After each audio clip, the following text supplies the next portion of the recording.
নমস্কাৰ বন্ধুসকল, আজি আপোনালোকক এটা নিউজ দেখাবৰ কাৰণে ওলাইছোঁ। নিউজটো দেখি আপোনালোকো চক হ'ব।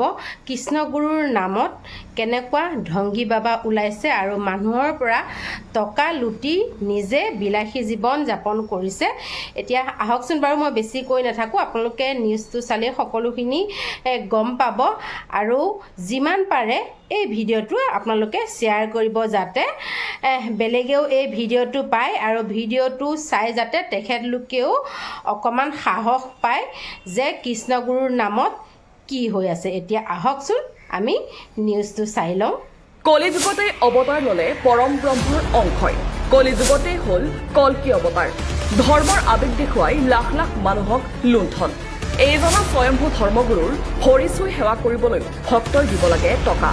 শংকৰদেৱ মাধৱদেৱতকৈও নিজকে ওপৰত বুলি ভাবে এইজন খণ্ড বৈষ্ণৱে। শংকৰ মাধৱৰ আধ্যাত্মিক ভূমি কলুষিত কৰিছে এইজনা কৃষ্ণগুৰুৱে। সাধাৰণ ৰাইজক ভক্তিমাৰ্গ দেখুৱাই ত্যাগৰ বাণী শুনাই নিজে বিলাসী জীৱন যাপন কৰা এগৰাকী ঈশ্বৰৰূপী কৃষ্ণগুৰুক সকলোৱে জানে। তেওঁৰ নাম হিতেশ চন্দ্ৰ গোস্বামী ওৰফে প্ৰেমানন্দ প্ৰভু। কৃষ্ণগুৰু আশ্ৰমৰ সত্ৰাধিকাৰ তেওঁক দেখিলে ধৰ্মগুৰুতকৈ বেছি চিনেমাৰ চৰিত্ৰ যেন লাগে। 18,000 টকীয়া জোতা পিন্ধে এগৰাকী ঈশ্বৰৰূপী পৰমানন্দই। পত্নীয়ে পিন্ধে 50,000 টকীয়া টুপি। কন্যাৰ হাতত থাকে 15,000 টকীয়া বেগ। ঈশ্বৰৰ নামত ভাল বিলাসী সংসাৰেই চলাই আছে এইজনা ঈশ্বৰৰ অৱতাৰে। এইজনা ধৰ্মগুৰুৰ আছে এখন বিখ্যাত বিশ্ববিদ্যালয়। বিশ্ববিদ্যালয়ৰ ৱেবছাইটত উপলব্ধ তেখেতৰ বায়'ডাটা।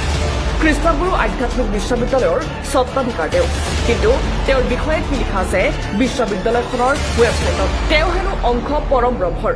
কলিযুগৰ বিনাশ আঁতৰাবলৈ কল্কি অৱতাৰ হিচাপে জন্ম লৈছে তেওঁ অৱতাৰ লোৱাৰ পৰাই হেনো শান্তি আহিছে মৰ্তলৈ।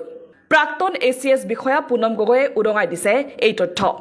এতিয়া ইয়াত লিখা আছে যে the divine presence of Krishnaguru Ishwar, the physical reincarnation of the invisible Param Brahma is the visible avatar of the age. কৈছে যে তেখেতে পৰম ব্ৰহ্মাৰ এটা অৱতাৰ হৈ পেলাই মৰ্ত্যত জন্মগ্ৰহণ কৰিছে আৰু কৈছে যে তেখেতে এই যুগৰ সেই অৱতাৰটো লৈ জন্ম হোৱাৰ এটা বিশেষ কাৰণ আছে। কাৰণটো এইটো হ'ল যে কলি যুগত যিহেতু বহুখিনি অপায় অমংগল হয়, এই অপায় অমংগলবিলাক দূৰ কৰিবৰ বাবে তেখেতে কলি যুগৰ কল্কি অৱতাৰ লৈ এই মৰ্ত্যত জন্মগ্ৰহণ কৰিছে আৰু তেখেতে নিজৰ জীৱনত বিভিন্ন ধৰণৰ আধ্যাত্মিক কৰ্মৰে যিমানবিলাক ছুপাৰষ্টিশ্যন আছে, মানে আমাৰ অন্ধবিশ্বাস আছে আৰু এভিল থটছ আছে, বেয়া ভাৱনা, বেয়া কুকৰ্ম, এইখিনি বস্তু জগতৰ পৰা আঁতৰাবলৈ বহুখিনি সক্ষম হৈছে আৰু আমাৰ ৰাষ্ট্ৰসমূহক বিপদৰ পৰা মুক্ত কৰিবলৈ তেখেতে সক্ষম হৈছে। Krishnaguru is the last Kalki avatar of the Kali Yuga and has started to make firm roots in the heart of every devotee. কৈছে যে তেখেতে কল্কি অৱতাৰ লৈ জন্মগ্ৰহণ কৰাৰ পিছৰে পৰা বিভিন্ন ভক্তজনৰ মনত ঠাই ল'বলৈ তেখেতে সক্ষম হৈছে। আৰু অৱশেষত এইটো কথাও কৈছে যে আপুনি যদি বিচাৰে তেন্তে তেখেতৰ দৰ্শন ল'ব পাৰে আৰু paying darshan and obeisance at his godly feet and taking Krishnaguru Naam enrich your earthly life and fulfill the completeness of human life. আৰু তেখেতৰ শ্ৰীচৰণত শৰণাপন্ন হৈ আপোনাৰ পাৰ্থিৱ জীৱনত যিমানখিনি বেয়া কাম কৰিছে বা যিখিনি আপোনাৰ উপলব্ধি কৰাৰ আপোনাৰ প্ৰয়োজনীয়তা আছে সেইখিনি আপুনি কৰিব পাৰে। উল্লেখযোগ্য যে কিছুদিন পূৰ্বে কৌটিটকীয়া অদি বাহন লৈছিল এইজনা স্বয়ম্ভু কল্কি অৱতাৰে। বয়সত ডাঙৰ সৰু কথা নাই, সকলোৰে পৰা দক্ষিণলৈ ভৰিত ধৰিবলৈ ঠেং মেলি দিয়ে এইজনা পৰম ব্ৰহ্মৰ অংশই। নিজকে ঈশ্বৰ বুলিয়েই ভাবে এইজনা প্ৰেমানন্দ প্ৰভুৱে। সেই কথাতেই ভুল গৈ সৰ্বানন্দ সোণোৱালৰ পৰা আৰম্ভ কৰি হিমন্ত বিশ্ব শৰ্মালৈকে বৰ্বৰ ৰাজনৈতিক নেতাই এইজন হিতেশ গোস্বামীৰ ভৰিত ধৰি সেৱা কৰে। কিছুদিন পূৰ্বে প্ৰমোদ ভ্ৰমণৰ বাবে বিলাতলৈ গৈছিল এইজনা স্বয়ম্ভু গুৰু। বিলাতৰ মাটিত সাজ সজ্জা সলনি হৈছিল তেওঁৰ। ধুতি পাঞ্জাবী গামোচা এৰি হিন্দী চিনেমাৰ মিথুন চক্ৰৱৰ্তীৰ দৰেই পটলুং চাৰ্ট পিন্ধি সপৰিয়ালে ফটোৰ বাবে পোষ্ট দিছিল ধৰ্মগুৰুগৰাকীয়ে। এই ফটো ভাইৰেল হোৱাৰ পাছত আচল ৰং ওলাল নীলা শিয়ালৰূপী কৃষ্ণগুৰু প্ৰভুৰ। ফটোত দেখা গ'ল প্ৰভুৱে পিন্ধি থকা জোতাযোৰৰ দাম 18,000 টকা, পত্নীৰ মূৰত থকা টুপিটোৰ দাম 50,000 টকা আৰু কন্যাই পিঠিত লৈ থকা বেগটোৰ দাম প্ৰায় 4,15,000 টকা। কিন্তু প্ৰেমানন্দৰ আচল স্বৰূপ প্ৰকাশ পোৱাৰ পাছতো অধিকাংশ কৃষ্ণগুৰু ভক্তই বিভিন্ন যুক্তি দি প্ৰেমানন্দ প্ৰভুক ডিফেণ্ড কৰাত উঠি পৰি লাগিছে।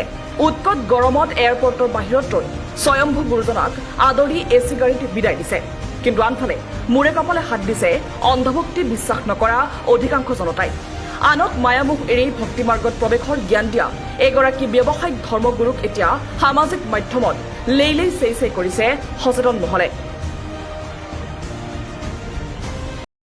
আৰু এই নিউজটো চাই চাগে আপোনালোকে নিশ্চয় গম পালে কৃষ্ণগুৰুৰ নামত আমাৰ অসমতো ঢংগী বাবা ওলাই গ'ল আৰু তেখেতক বোলে সেৱা কৰিলে টকা দিব লাগে তেখেত বোলে শংকৰদেৱ আৰু মাধৱদেৱৰো ওপৰত গতিকে বন্ধুসকল আপোনালোকে নিউজটো চালে কি বুজিলে কি নুবুজিলে কমেণ্ট বক্সত জনাব আৰু যিমান পাৰে ভিডিঅ'টো শ্বেয়াৰ কৰিব আজিলৈ আহিছোঁ নমস্কাৰ